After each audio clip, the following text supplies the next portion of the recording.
In part one of this compelling interview, John Uhler continues his interview with John Gallagher, a former 25-year Roman Catholic priest who took the unprecedented step of catching and preventing the escape of a predator priest before the church could fly the perpetrator out of the country in the cover of darkness. Much has been revealed about the extensive child sexual abuse that went on for countless decades within the Roman Catholic Church, about the extensive efforts on the part of the Catholic Church's hierarchy to cover up the abuse, to shuffle those predator priests to other locations and parishes where they would be free to perpetrate again. For years, the Church's response to abuse allegations was to shuffle accused priests onto different parishes and even different countries. There have been a lot of cases where priests have not only been moved state to state, but they've been moved overseas. The world is filled with this problem because of the sheer size of the Catholic Church. John Gallagher's brave stance against the demands from the highest levels within the Catholic Church's hierarchy resulted in the perpetrator priest being convicted of child sexual abuse. But it also resulted in the church's leadership turning their sights upon John Gallagher for his defiance of their orders, which cost him personally and professionally, as he was subsequently targeted for slander, removal, and even likely for actual elimination. We pick up the interview where John was beginning to describe the eye-opening realities he was seeing after arriving in the United States from Northern Ireland, regarding the depths of depravity within the priesthood, even all the way down to the local parish level, the ways in which predators are able to find cover within the Catholic Church for their predation, the characteristics of sophisticated predators, and what he would eventually have to confront in terms of predatory priests finding protection within the Catholic Church. Be sure to like, subscribe, share, and follow to ensure you are notified when additional videos are published. Welcome back to the Predator Watch podcast. I'm John Uhler, and it is my distinct privilege to have John Gallagher with us. John Gallagher was a priest for 25 years within the Catholic Church, but he found himself faced with the ultimate of moral dilemmas. For him, it was an easy decision because he was rooted and grounded in truth and had intuition, and he stood for righteousness. But he has blown the whistle on significant child abuse within the Catholic Church. It's one thing for somebody such as myself that works with sexual predators to try to help people understand what goes on in there. It's a whole nother, as far as organizations or institutions, it's a whole nother ballgame to have somebody that worked within or behind the scenes that really understands it. So as I help people understand what goes on in prison, that can be helpful. But John, you were within the Catholic Church. You were a priest, and so your words carry weight. And people can't say, even though they've tried, that you don't know what you're talking about. When you're, a quarter century within an organization, getting close to retirement, that speaks. And so, John, where we left off last time was you are a native of Northern Ireland. You came over to the U.S. to help with a church, with a parish, and your eyes started to become awakened to some not so pure behaviors by the senior priest that you were assisting. So talk to us about what you started to see that eventually led to you moving to another church. What I started to see, John, was, predatory behaviors, but these predatory behaviors were welcomed, accepted, and understood that that's the way Father is. He's different, and we like him that way. And it's almost like social conditioning, whether it be his sort of eclectic tastes in regard to, what he would like, when he wouldn't like, the way he would speak, when there was drugs or alcohol involved and the speech was slurred, or the eyes were starred in the head, or we had the withdrawals of the shakes. Oh, he doesn't keep well. But that's not a case of... This priest was using drugs and alcohol. He was using, yes, he had a history of drug abuse and alcohol abuse.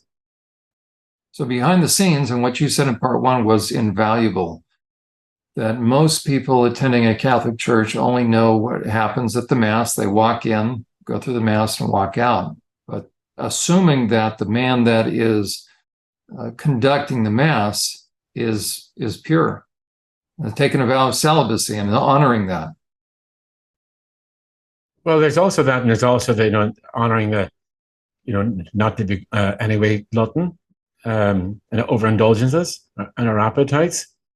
And what became very apparent to me was that the many times that I would have to jump into motion and cover for him because he was inebriated in some capacity.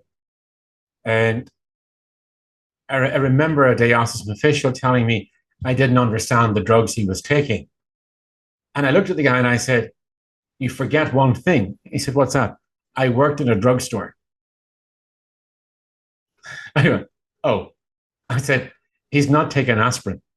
And that's, you mix this with alcohol. I mean, any medication would tell you, don't mix with alcohol. But when you're taking copious amounts of stuff, and in some cases, a forbidden substance, mix that with alcohol, I mean, you've got a cocktail of explosion. And, and when anyone's of this addict behavior, they're not eating. So it's on an empty stomach. It's going straight into the blood system. And that cognition is gone. And then it's like the emperor's new clothes. Oh, no one sees anything. I was sort of that. And that's key. That's key right there. That, as you just said, the congregation was getting groomed. So even on an individual level, the individual or family can get groomed. We get used to, and then we provide cover, right? Yeah. We start making excuses for this person. It becomes the elephant in the middle of the room. And this just wasn't here. This was everywhere. And, subsequently, when I've talked to guys who've done something similar as myself, we can have a conversation and we don't have to explain anything because the behaviors are the same. Now, when you say, John, when you say it's everywhere, are you meaning within the Catholic Church? In my experience, when I have spoken with other priests who were whistleblowers, they have expressed similar behaviors, similar overindulgent appetites in extracurricular activities. And when you call it out, the person committing the offense, they're honored. Where someone like myself or anyone who calls it out, we're the one with the problem. We're different. We don't think like the rest of them, is the phrase that they use. And we don't, because you can't condone that. Well, think about the implications. Let me re-emphasize what you just said, that you don't think like the rest, which then means that a significant amount of the personnel, shall we say the priests, from what you just said, are we to conclude that the majority of priests have this kind of proclivity going on? I would say I think you can break proclivity down, John. We can expand the meaning of and the understanding of it for the people who are listening in. There are those who are actively operating an alternate lifestyle and the varying degrees of that. Then you have those who have been groomed. And a person who can be groomed, there's degrees of grooming as well. And I'll explain that. If you're living with a priest who has some inappropriate behaviors, inappropriate tastes, and inappropriate lifestyle, and let's define that. Okay. Let's get down and dirty. So talk to us about what. So you can be either, sexually active, if you have a propensity to little boys or little girls, or anything that's illegal. There are those. So that would be pedophilia. Pedophilia, predatory behavior. Those who are living with them will often protect them. And we can talk about that as we go further down. You'll protect them in ways that, you'll set up safeguards to watch them, to keep an eye on them, because you have been asked by the bishop to take care of them, to create an environment. Then you have the people, your parishioners, and they're great at, you've got your ancillary staff in the office and maintenance and so forth. They're aware that something is different. Then you have the different degrees of parishioners who are involved in and around, whether it be volunteers who come around. And then you've got those then who are absolutely clueless, who just come on a Sunday. So there's degrees of grooming. And there's grooming that almost concentric circles. Yes. So it's all set out. So you don't have to be a perpetrator to be involved. You can condone, you can create the culture, you can create the environment. And if you speak out of the culture, saying, I object to this, you're the one with the problem. Because the response is, nobody else has a problem with this. Why would you? And Paul spoke to this issue. He said that those that will try to excuse these away are in trouble. Yes. So, in 2 Corinthians. So. And that's sort of the micro optic on looking into the church, but it's degrees. And then that grows out, that can be your local church, but then it grows out into the diocese, to neighboring parishes, to different organizations. And these aren't new behaviors. This is not a Catholic situation. This is in any place that there are systems, any place that there are vulnerable. And we're talking about the vulnerable. And then how they craft, how they identify, how they groom their victim. I mean, the London Symphony Orchestra would not have a concerto as awkward and as delicate, because this is intricate. And John, I'm so glad you brought that up. We want to emphasize that though we are talking about the Roman Catholic Church, it's not specific to, we're talking specifically about and really unmasking a lot of things. But what you just said, I want to emphasize that we are not Catholic bashing. This is going on in every institution, religious and secular. And that's really the most important takeaway as we will continue to develop not just your story, because you blew the whistle on pedophilia, but people need to be mindful that in wherever you have a top-down structure, right, you can have those lone wolf kind of situations. Those are more cult-like situations, the Jim Jones situation. Mm-hmm. But when you have an organized structure, an organization, it is ripe to house or provide cover for those that will be perpetrating. This includes colleges. Look at the U.S. Olympic team with Nasser, right? So the U.S. Olympic Committee.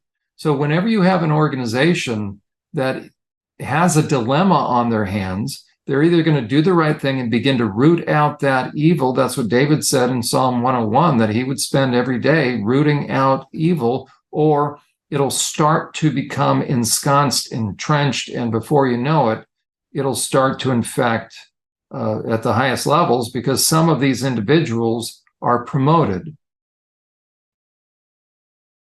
And that's sort of the reward in the church.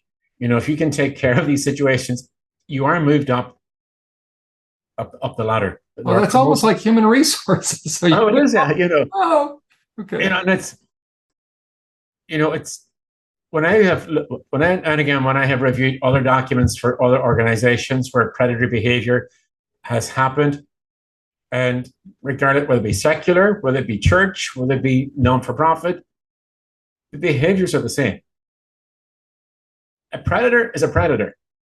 It doesn't matter if he wears a Roman collar, he wears a shirt and tie, he wears a baseball cap, it's a predator. And when you create that culture of looking the other way, that's a free ride. That's a gratis. I've got the bonus. And that's what we have seen happening here. And it's happening in the church. People turn the other way. And I know in my own instance, when everything sort of blew up afterwards, parishioners said to me, "We looked the other way, John. We didn't like it." And they rhymed off all their triggers. And I said, I wish someone would have told me, because now I know, but the triggers were blatant.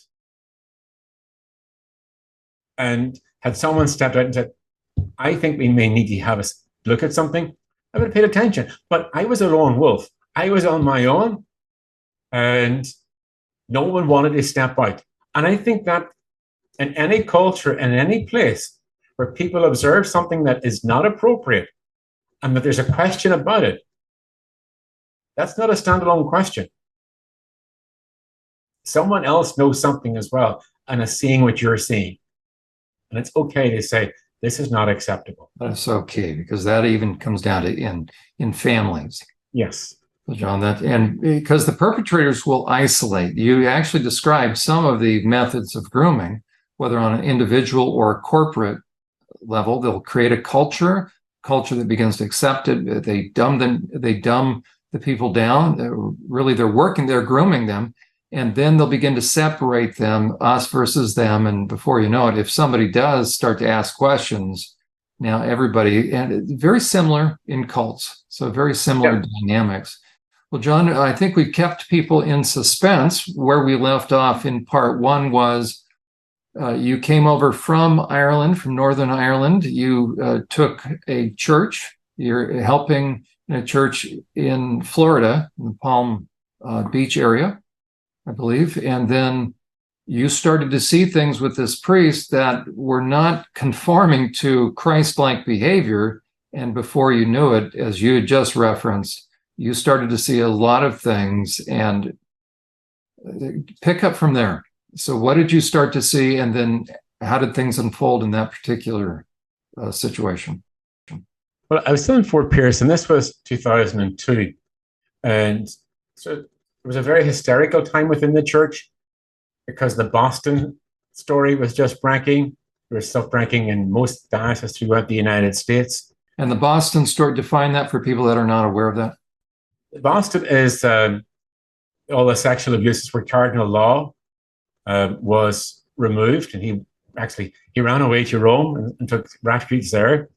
For those who are familiar with the movie Spotlight, that was the backdrop for the movie that got the Oscar in regards to how the Boston Globe exposed all the predatory behavior in the archdiocese. I know there's things you cannot tell me, but I also know there's a story here, and I think everybody will hear about it. Do you think your paper has the resources to take that on? I do. Do you? The Boston priest molested kids in 6 different parishes over the last 30 years. The church found out about it and did nothing. We haven't committed any long-term investigative resources to the case. No, we haven't. And that's the kind of thing your team would do. Spotlight? Guys, listen. Everybody's going to be interested in this. Obviously, the church will fight us very hard. I'm trying to get some background information. I don't want you recording this in any way, shape, or form. Nothing. We understand you've settled several cases against the church. I can't discuss that. There aren't any records of any of these settlements. Nope. When you're a poor kid from a poor family, and when a priest pays attention to you, it's a big deal. How do you say no to God? Spotlight. Is this the tip line? You think he's got something? I want to keep digging. We need to focus on the institution. Show me that it came from the top down. They'll try to silence anyone who speaks out. You leave me alone, you hear me, goddammit? 6% act out sexually. 6% is 90. 90 priests. If there were 90 of these bastards, people would know. Maybe they do. You're going to give me the names and the names of their victims. Are you threatening me? I was doing my job. Yeah, you and everyone else. I am here because I care. We're going to tell this story. We're going to tell it right. I'm hoping we can keep this between us until we all get on the same page. Is that why we're here, to get on the same page? We've got 2 stories here. A story about degenerate clergy, and a story about a bunch of lawyers turning child abuse into a cottage industry. Which story do you want us to write? Because we're writing one of them. I'm not crazy. They control everything. This is not just Boston. It's a whole country. It's a whole world. They knew they let it happen. It could have been you. It could have been me. It could have been any of us. And that sort of witch hunt, if you want, created a lot of trembling in the United States, which in turn brought around the Dallas Charter. And the Dallas Charter was written, and many of the bishops don't follow it. And Avery Dulles, the late cardinal, said, you know, we have done an injustice to the priests because there was no protection. And the local priest was not protected, even though the bishops are not taking care of it. And that's, in hindsight, I see now a lot of the things written to safeguard and to protect our kids. It's really just optics. It's for the papers. And I never really understood that. But when I started to see this play out in this time, I thought of a conversation I had had in Rome one time with a Vatican official in the Office of the New Evangelization. He proceeded to tell me about the documents. I happened to be referencing Pope John Paul II letter to our artists. He didn't know what I was talking about, and he said, John, we just write these articles. We don't read them. And that was almost like a prophecy, because in light of what we know now in regards to all the things that they try to implement, no one has read them. And I know that to be true because in my own story, when I had the priest arrested and he went to jail, I was asked by the diocese, where am I getting my answers? I went, simple. I read the handbook. And they said, oh, we never read the handbook. I said, well, it's a good place to start. So, John, just to really highlight what you've just said. So the Dallas document and then others, is what you're saying that when a crisis based upon pedophilia arises, that typically is going to be the greatest, or monetary, right? Somebody's stealing, but I think most recently it's all been sexual. So when that comes to light, that these documents really are simply damage control. It's really damage control. It's semantics. You know, it looks good on paper. It's optic, and so it creates that feel-good factor. But in essence, it means nothing. And you know, the church puts all these cases into play. We've done this, and you tick the box. You tick the box. But when sort of the rubber meets the road, and when I confronted members in the Vatican about these documents, and their words were, that's not what we're dealing with now. We're not addressing that. We're going on to something else. So these documents are never used with the intent to fix a problem, to redirect, to remodify, to build a new tool, nothing. We have that box done. If you call in to question and say, we're implementing this, and I'd say, Pope Francis called for zero tolerance. Oh, yeah. But we're not talking about this. We're putting something else in place. Well, make up your mind, because this is what we have to work with. And that's the challenge. You know, everyone's reading all these documents and thinking, oh, wow, we've got something in play. But when you apply that to real life situations, we have never read it. It almost goes back. They're just blowing smoke then. They're blowing smoke. Well, it goes back to the same conversation we had a Reformation for. Catholics didn't read the Bible. Up until recently, Vatican II, Catholics weren't reading the Bible. We had a Reformation about that. So, John, I was in Pennsylvania when that scandal broke. And really, it's not a scandal, meaning when people connected the dots, when survivors began to speak out. I was living near Johnstown, Pennsylvania. One of the survivors that spoke out was abused in a church in that area. And then it started to escalate as far as, and this is usually how it happens, the same thing in the U.S., the girls gymnastics team about Larry Nassar. It's not until survivors start telling their story and that survivors begin to say, well, me too, right? Me Too movement. My name is Robert Corby, and I'm 83 years old. Sean Doherty, 48 years old. Carolyn Fortney, 37. I grew up in a small western Pennsylvania town, Johnstown, Pennsylvania. I grew up in Bethlehem. Anhot, which is like right behind Steel High School, Steelton area.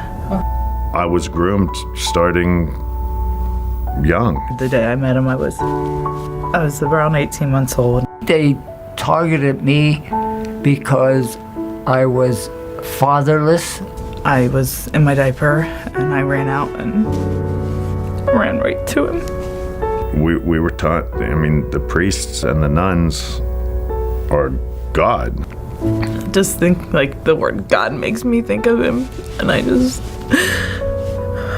You're being groomed to get used to a grown man's hands, you know, on you regularly. So he would always have his hands on me. When you have the priest touching you every day, you know, that's a hard memory to have. The first thought of an erection that you have in your life is by the hands of the priest. All of a sudden, he was gone. Father Karchik in my 8th grade year was just up and moved with no notice, no anything. The town was devastated. Everybody loved him. They haven't found out yet. He abused it, and the church covered it up. Who would have believed me? A priest in 1948 or 47 would abuse you? Would do that? Never heard of such a thing because they covered it up. It doesn't ever go away. It has an effect on you for the rest of your life. And I'm a survivor. This is not a vendetta against the church. We're called survivors for a reason. These are people that these priests ruined their lives, and they still, at 83 years old, still affects them. I just feel like my whole life has been a lie. Has absolutely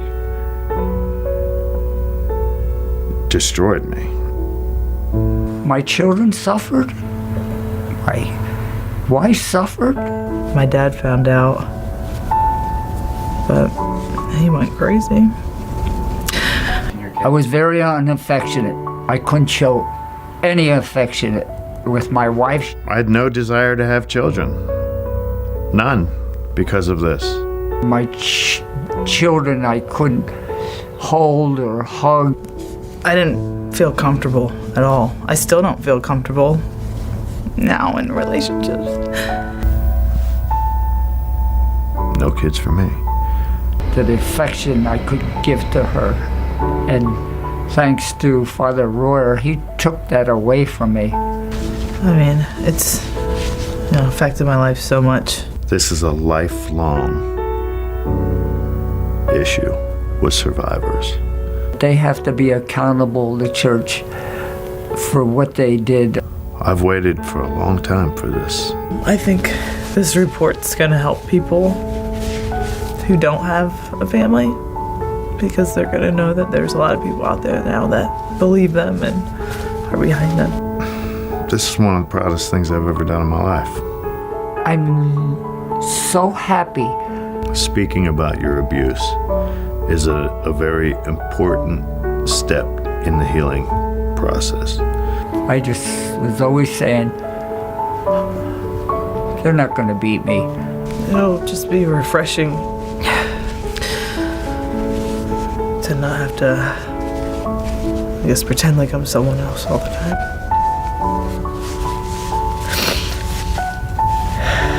It's very lonely.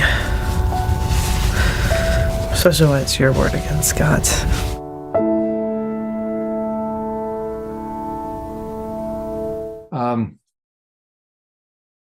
So this thing just mushroomed.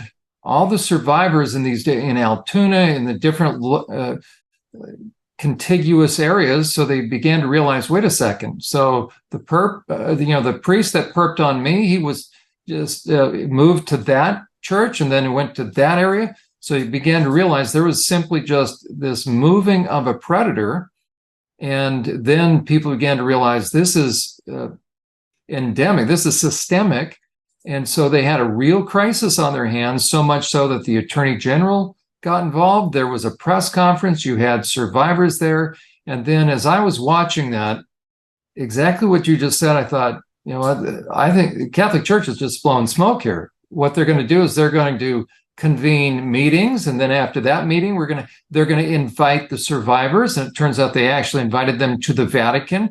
So they're pacifying these people, stringing them along, and meanwhile, the Vatican is paying high-priced, powered attorneys to either make deals or silence people. And then when legislation is attempted to be passed, you've got all these behind-the-scenes backdoor deals going on. So the Catholic Church has been using money that parishioners have been given or giving to silence these survivors. So speak to whatever came to mind from what I just said, and then we're going to continue with what you saw. But this is really endemic then within the institution. Is that also what you're saying? What we know to be true is the policy the Catholic Church operates for child protection and for dealing with sexual abuse. What we know to be true is, as long as it does not appear in the New York Times, the Boston Globe, some of the major nationals, as long as it's not front page news, it's taken care of. Because sexual abuse, child abuse, cover-up still exists in the Catholic Church. It did not go away. It's still here. A disturbing new grand jury report reveals decades of abuse by priests in Pennsylvania. More than 1,000 children were sexually abused by clergy. And the report finds the Catholic Church leaders actively protected and covered up for more than 300 predator priests. Joining us this morning, Sean Dougherty, who was sexually abused beginning at the age of 10 by a priest who was also a teacher and a coach at his school. The abuse by that priest was detailed in a separate grand jury report on the Altoona-Johnston Diocese, which was released in 2016. In terms of power and control, there is power and control in the Vatican. And the Vatican this morning said, in terms of a comment on this grand jury report, their comment right now is no comment. What should Pope Francis do in this situation? And where has he's received mixed reports, to put it mildly, on the way he has handled allegations of abuse by priests in the past. Is there something he could do now, in your eyes? I'm a business owner. You know, this is an opportunity for me. I was in Harrisburg yesterday. I found this. We're trying to push this legislation through. I'm exhausted. Yesterday was a trying day. I have to work tonight. I got in the car and drove from Harrisburg to here for this spot. The Pope should have landed at JFK, or not at JFK, but in Pittsburgh or in Harrisburg or in Philadelphia by the time I touched back here in Long Island City last night. He hasn't. You know, Bishop Gaynor from Harrisburg has just come forward, 71 names. He's so sorry. He's, you know, it's all about the victims. What he didn't say is he's the head of the Pennsylvania Catholic Conference of Bishops, which is paying the lobbying effort against the victims for the statutes of limitations. So he's saying that he's working with the Attorney General's office while simultaneously fighting those recommendations that grand jury just put forth yesterday. If you could speak to the Pope at this point, what would you say directly? You have a serious public relations problem from a business end. I mean, what about from a moral end? What am I going to tell the Pope? This is that they're supposed to tell me the morality. I mean, what do you tell an institution that teaches morality but has none?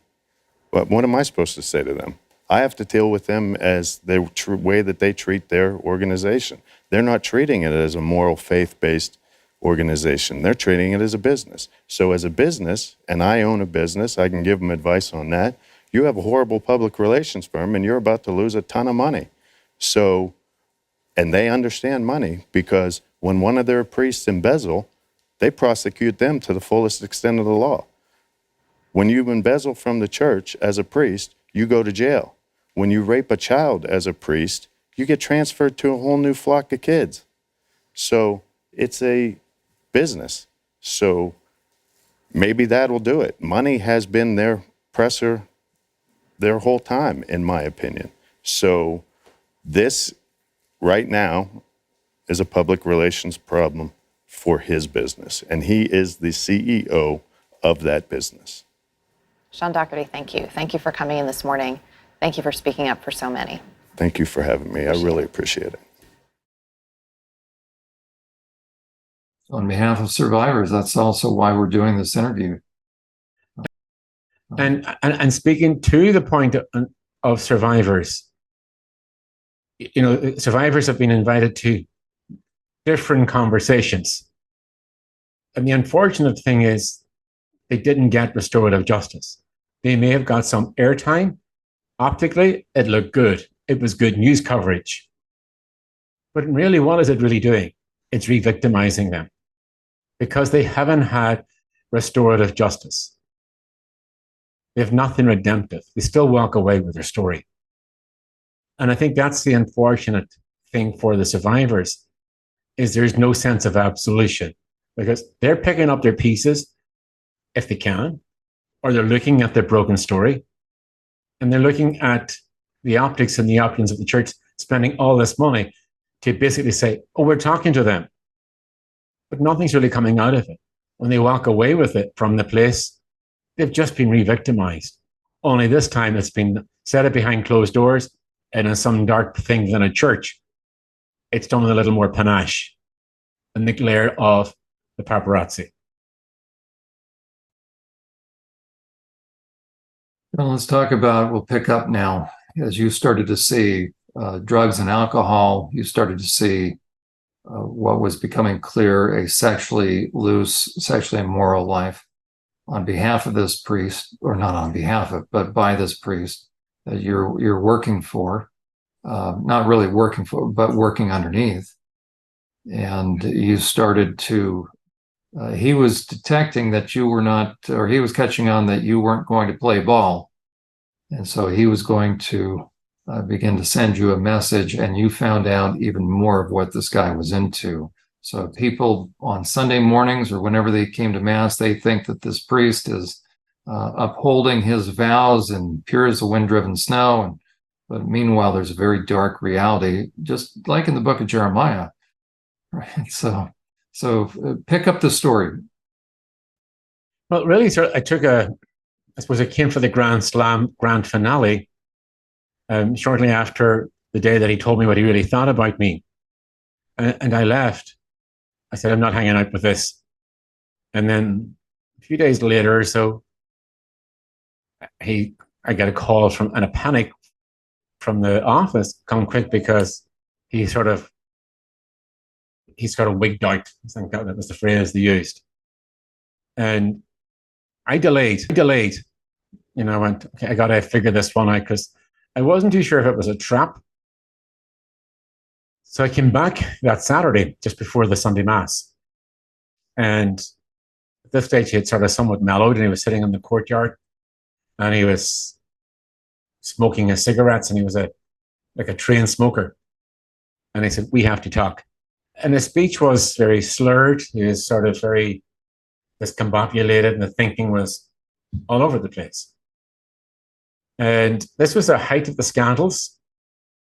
And he started to talk. And he started starting to apologize. And I went, this is not going anywhere. This is something else. And I turned around and I stopped and I said, don't tell me something that you don't believe. Keeping in mind that presenting issue is never the real issue. And then I said, if you're going to talk to me, tell me everything. And he was sort of wigging out. And I gave him an ultimatum.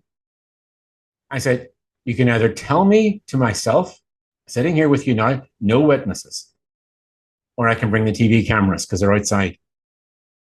And with due respect, it's quite the spectacle. It's your call. But one way or the other, you'll be talking. And he went, oh. And then he said, where did you come from? I've never met anyone like you. I've done everything I could to destroy you, and you stood up to me. And I said, well, stop flattering me. Tell me the truth from the word go. And he proceeded to tell me his colorful lifestyle, the times he'd been away for treatment, what it cost him, his former lovers. He was part of a group or groups, depending on what the flavor was at that time. He told me that his lover had died and where did he find the evidence. And he was right, because I found it in the death records, and it was public record. He then proceeded to tell me that money had been paid for cover-up, that the money drop had happened in the Fort Pierce, on the turnpike just out the Fort Pierce, and it was a drop in a garbage can. And I'm going, this is stuff that's in movies. It's sort of not happening in real time. And I just sort of going, how and when did we end up in this place? And he just said, just be kind to me. He then proceeded to tell me where groups of priests who had been involved, and a number of them I didn't know.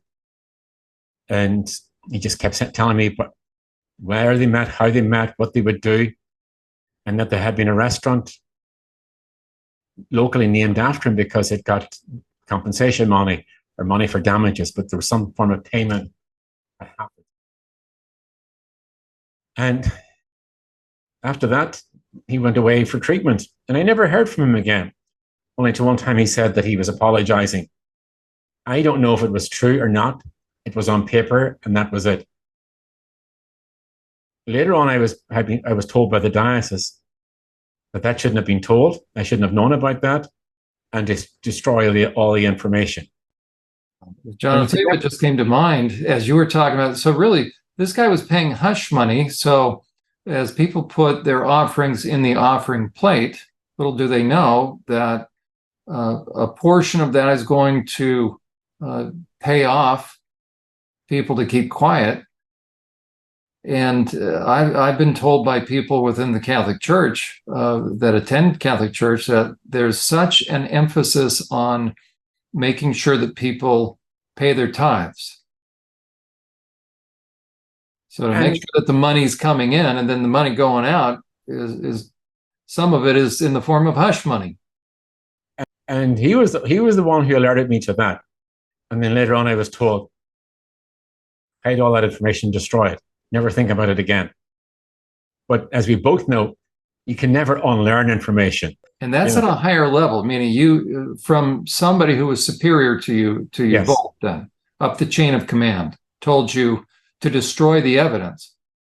Yes. And, it's gone, okay. I mean, why would I destroy evidence? And even at that, I still remembered it. Because you cannot unlearn it. You cannot unsee something when you see it. It's there. It's what you do with that information. But if you have evidence, then right, it's one thing if it's just your word, then they will paint you as disgruntled or crazy or harboring ill will, and you're not to be trusted. But if you have the evidence. Well, the question becomes, regardless of this or in any situation, if that's what's known, what about the unknown?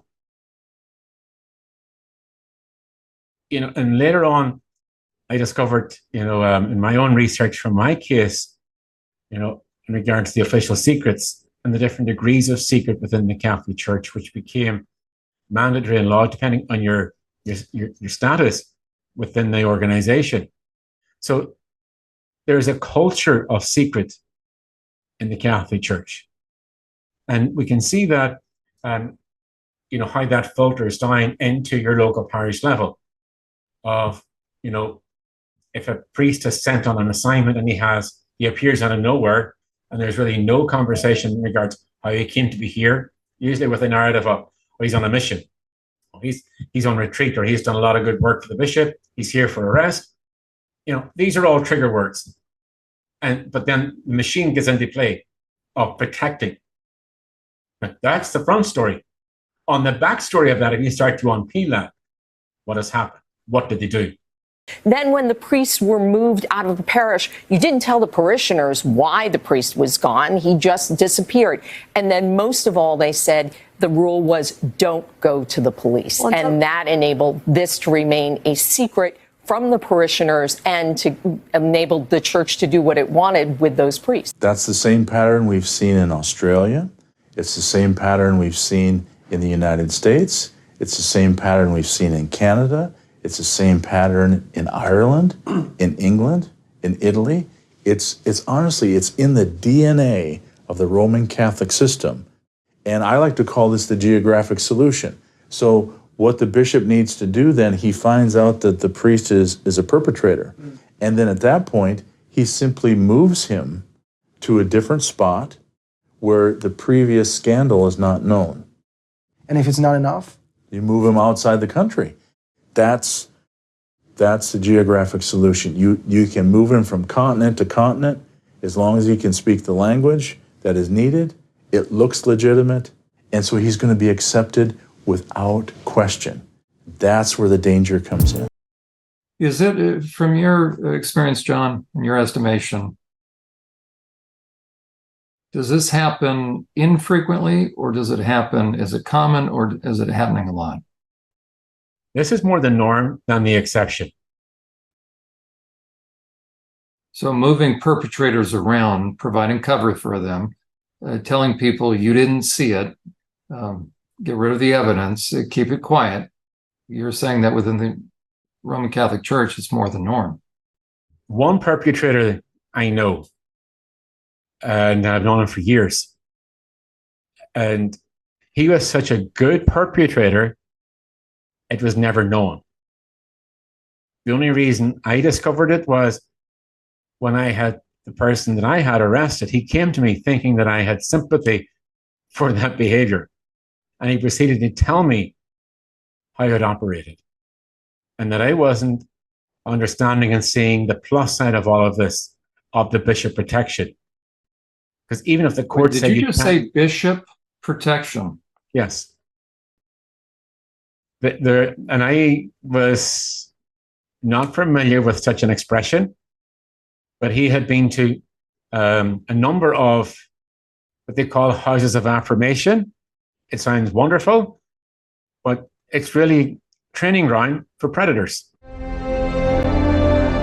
Good evening. I'm Marnie Hughes, and welcome to a special edition of News Nation. Tonight, we are bringing you an inside look at the sex abuse scandals that rocked the Catholic Church over decades, and a system that continues to protect some of its worst abusers.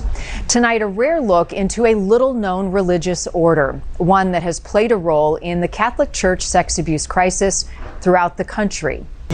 Mr. McCarrick, how can you plead not guilty when the church has shown you to be guilty? Take a left. Even in your 90s, you cannot hide. Mr. McCarrick, do you want to say anything in defense of Please. yourself? All right, guys, come on.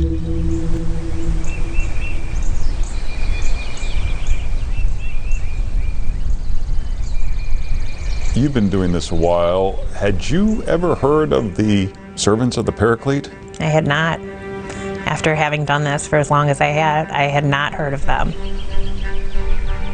Most people have no idea that this is where the worst priests in the country are being sent to live. In a rural, heavily wooded area. It's very easy to pass and to overlook. I think that is by intention. In the conversation, he brought up this compound in the middle of the woods, and I went, wait a minute, what? And am I the only one who is not familiar with this? Mm-hmm. And I started asking around. I hadn't met anyone who had heard of this compound in the woods that houses the worst sexual abusive priests or accused sexually abusive priests in America. And so I thought people need to know about this because one of the biggest problems in this decades-long story is the issue of transparency. Mm-hmm. And you found secrecy. This place is shrouded in secrecy. How difficult was it as you started to peel back the layers and get answers to uncover what was really happening here? Well, I'm still not sure I know what's going on inside there. We talked to a lawmaker who's been trying to pass legislation to say, let's regulate this place. Let's find out what they are doing. I mean, this is not too far from a school. I doubt many of the people in that community know it's even there. What kind of oversight is there? There doesn't seem to be a lot, but we don't really know for sure because it's the church watching the church, in a sense. And the critics in this story say, let's have an outsider take some control of this so we know what's going on. Right. And the church doesn't respond. Church doesn't respond. The Vatican doesn't respond. This order doesn't respond. And so either the predator's on his way to jail or on the way out of jail, or it's a halfway house.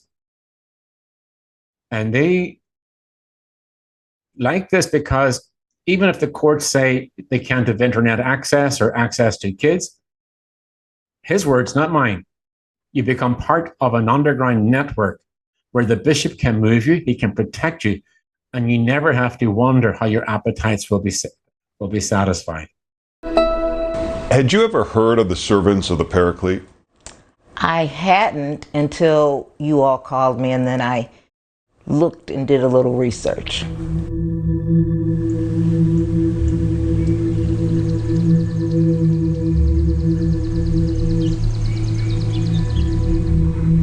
What was stunning to me, I think first of all, was that there was such a place, and that there was such a place that did not have clinicians present. My sense of Dittmer right now is that it is its own kind of island where men are warehoused either to endure or wait through their own processes of litigation or to keep them out of sight and out of mind. My concern is that there's nothing regulating this. I think this was something that flew under the radar for quite a bit of time.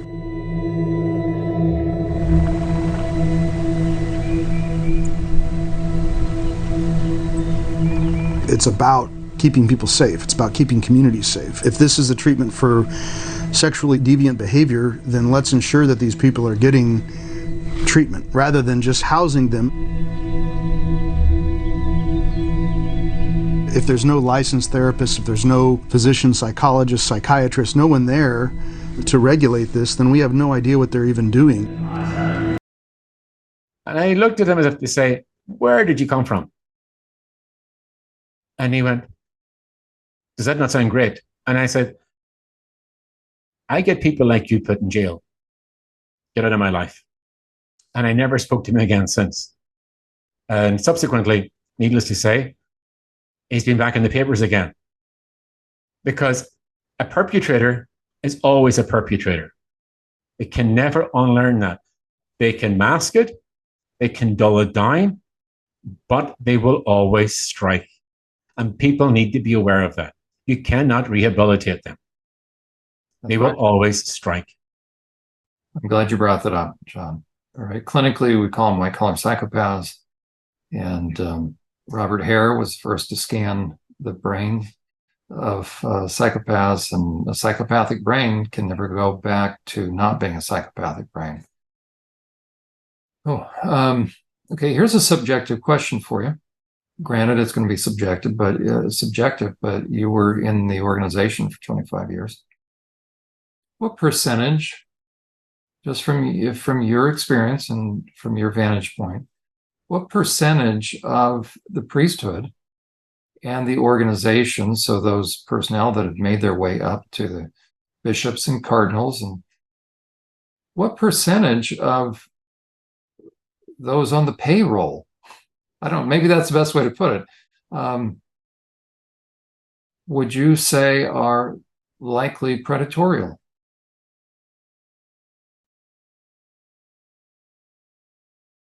I don't know the percentage. I don't know the stats on that. Yeah, I'm not asking for a hard No, stance. well, what I would say is, and maybe to answer your question, I would say the culture of predatory is very dominant. And we can break that down into the predator, the enabler, and the one man who will overlook that, and then the one man who will repair the job. So if there is a predator and they have to be removed in an emergency, for whatever the reason, they usually are whisked out in the middle of the night or when no one's paying attention, someone will come in and sort of clean up, and then someone else then will present the new narrative.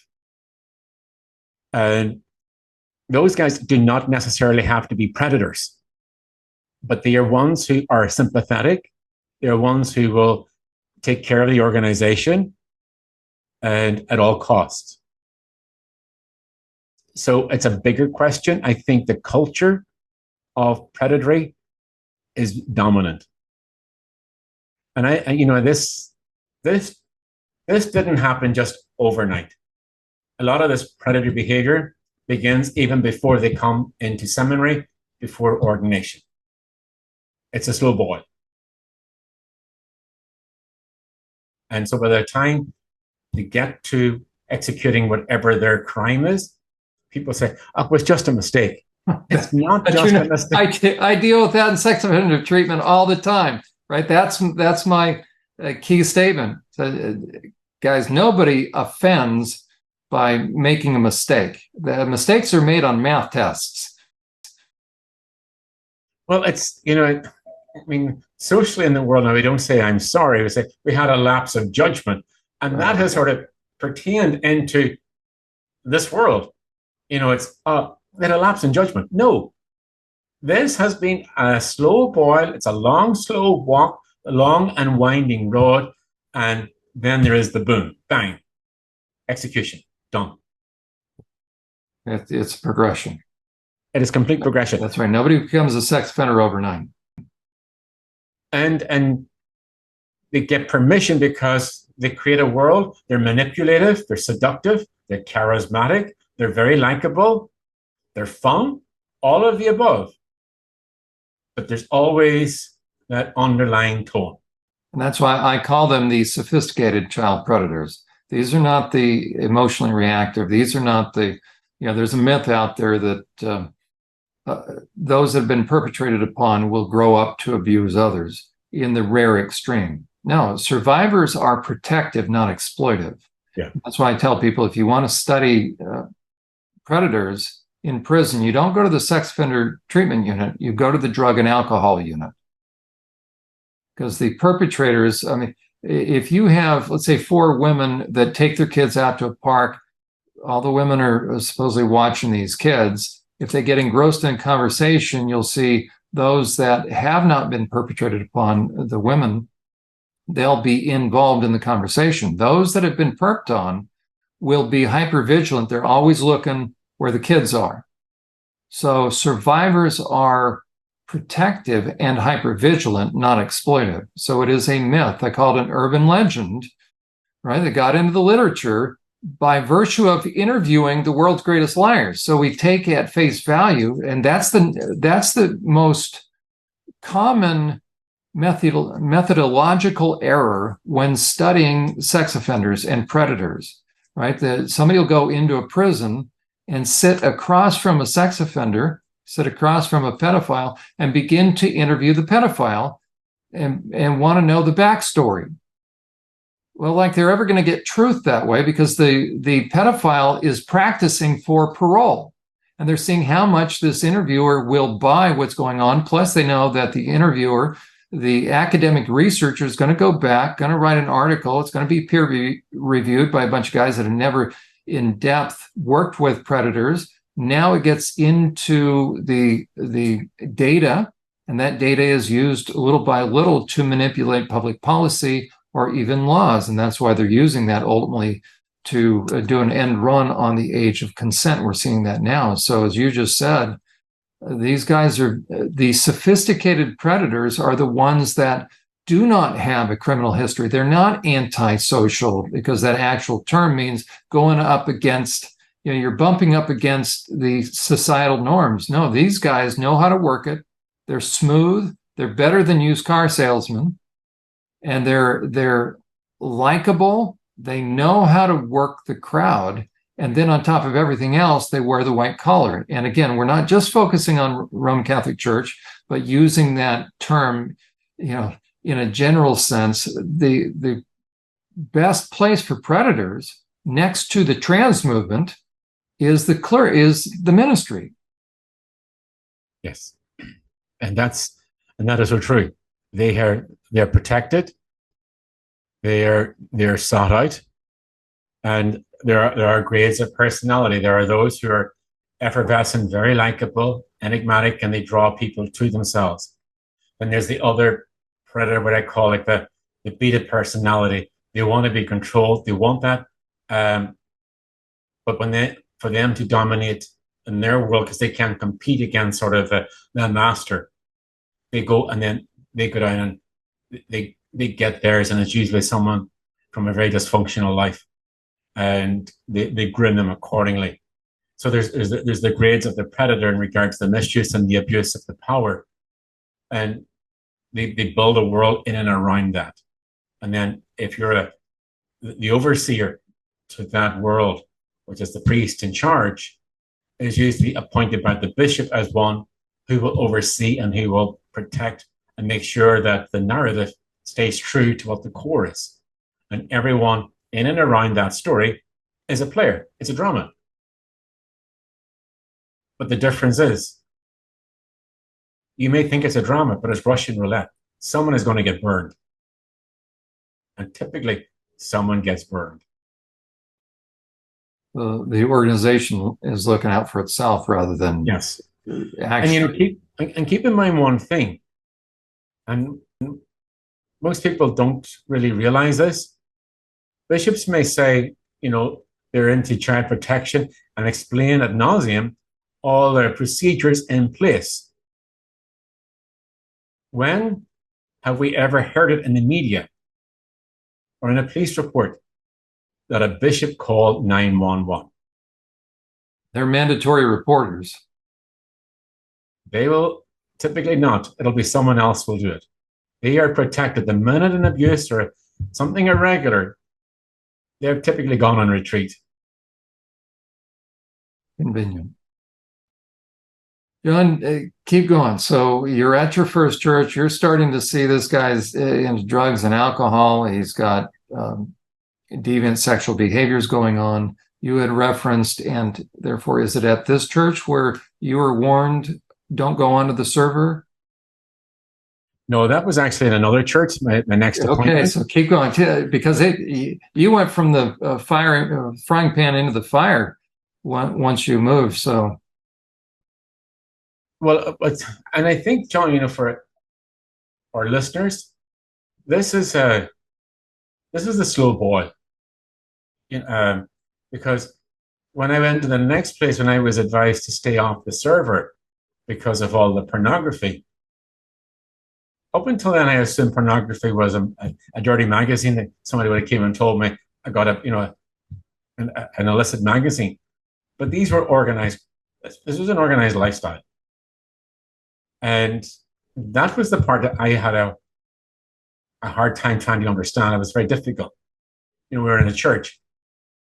And then as I watched the thing play out, there was different parishioners who were protected.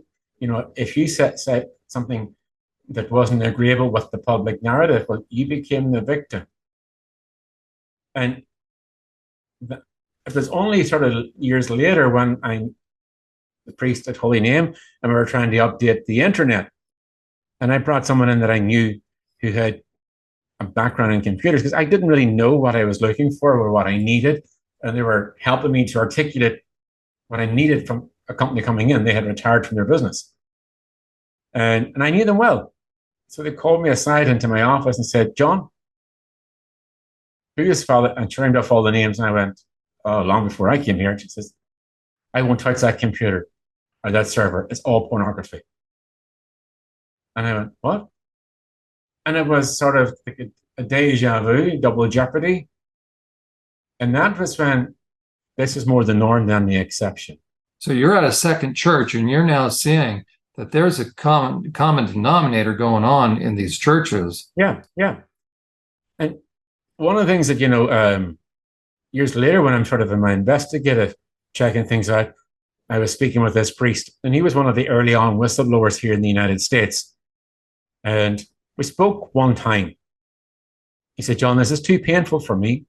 I will speak once with you. So any questions you have, ask me. You can call me back anytime, but not to talk about this. And he had been called to identify the body of a priest who was in S&M. When he came back to the rectory and into his whole place, it was filled with all of that paraphernalia, from gadgets and whatever else that went with that world. And his thing was thinking, this will all be cleaned up. The church came after him, not the guy who was dead. They came after him because he was the one who wouldn't accept it. And I think that's what people need to understand. There's a value system. It's do as I, not as I do.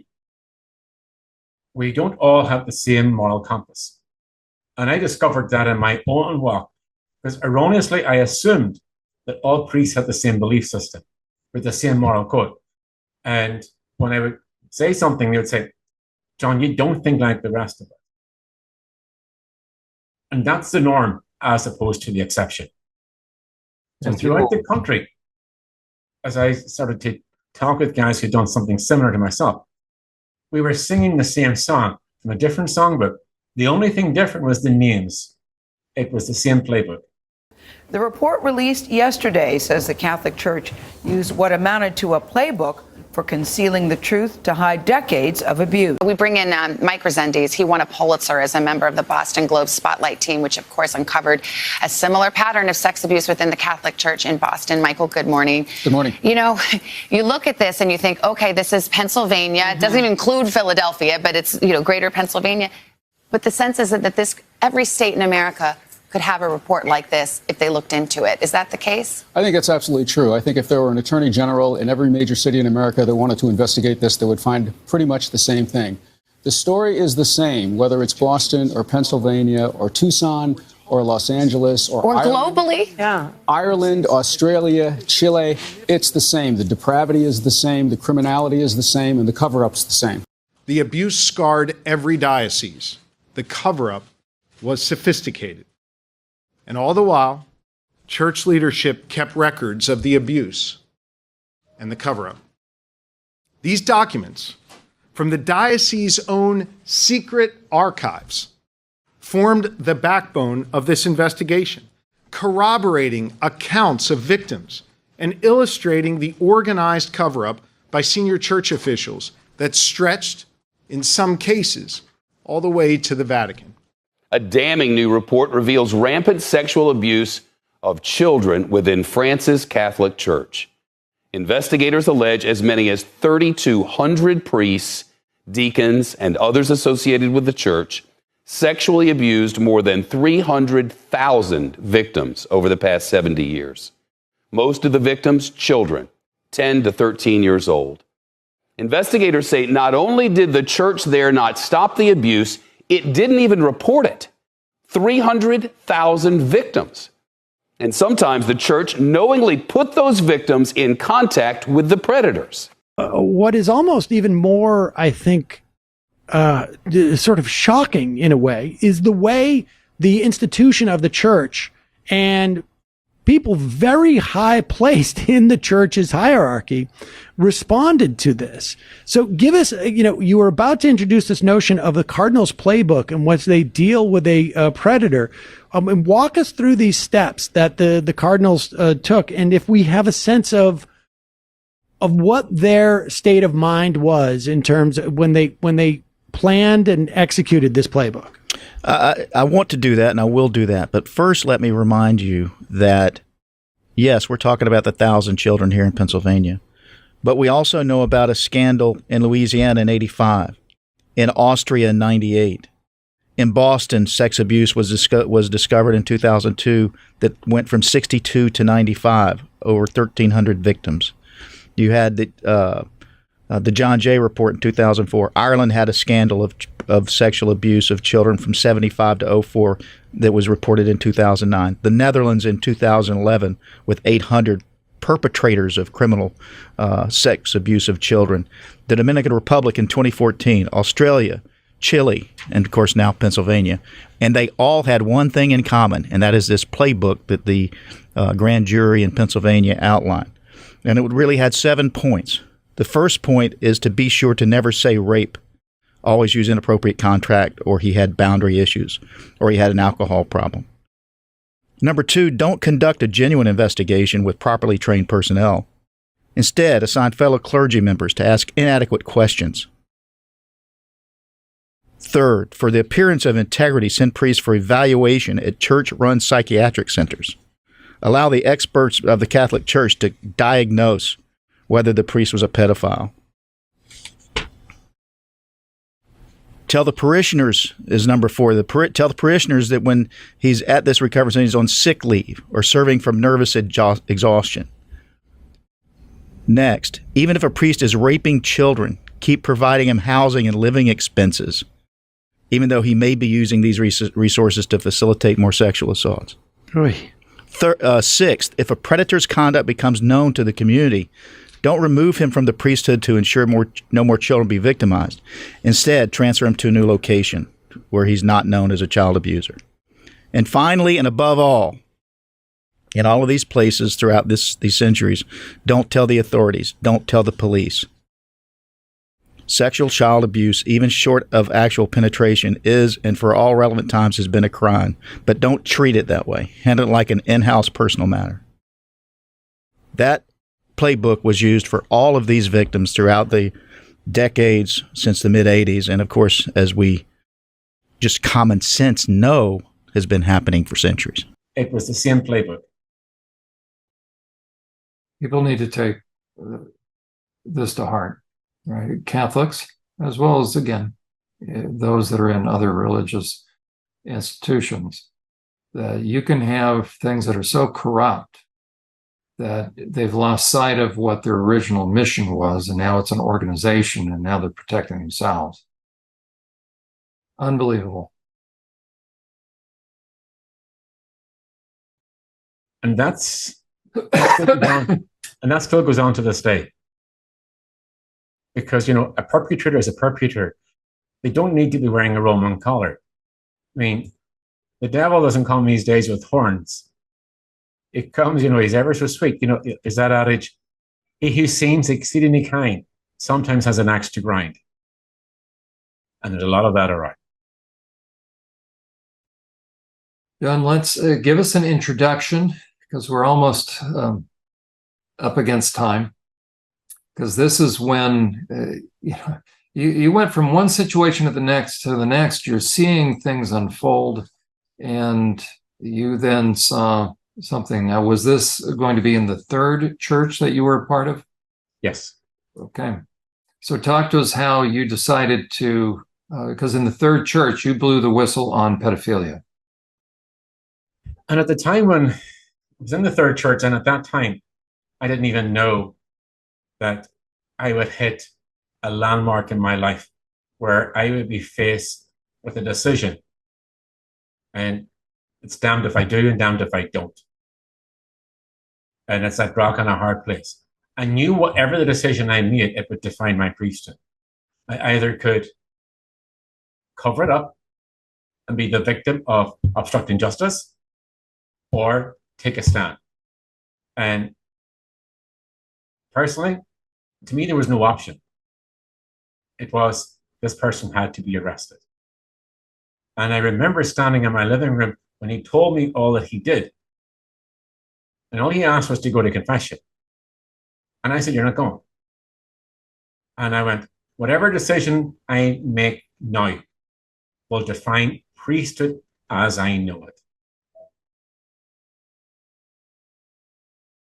And it defined priesthood. John, let's stop there. This is a cliffhanger.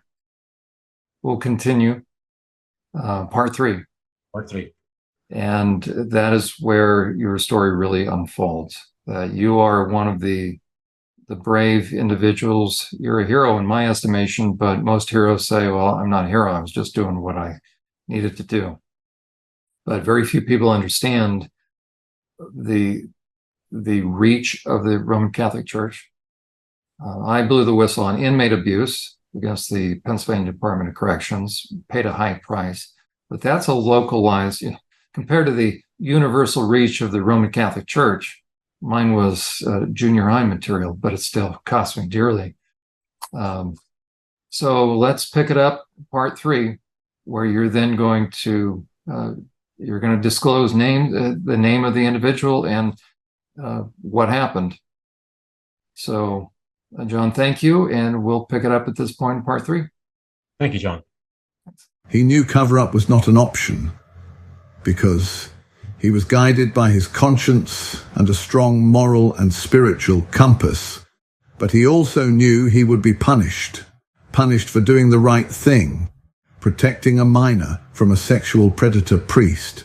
So just exactly what did happen to John Gallagher as a result of his decision to do the right thing? Punished would be an understatement, as he would not have anticipated that his decision to retain the predator and the evidence would be fast-tracked within hours to the highest levels of the church's hierarchy. And punish him they did, even to the point of likely targeting him for elimination.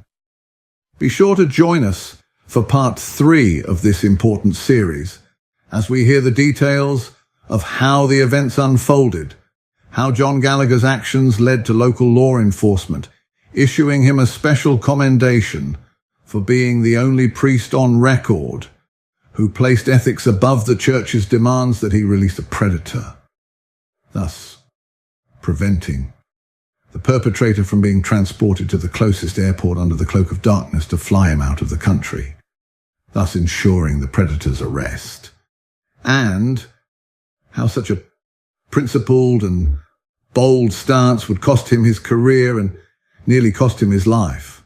On the next edition of the Predator Watch podcast. You've been listening to Predator Watch, dedicated to shining the light of truth about the nature of the most sophisticated of sexual predators most likely to target places where victims are most easily accessed. For John Uhler and the entire team, thanks for listening. Predator Watch has been sponsored by SurvivorSupport.net. As a non-profit organization, Survivor Support is dependent upon the generosity of people who believe in its mission of supporting survivors. Please consider becoming a monthly supporter of this important work.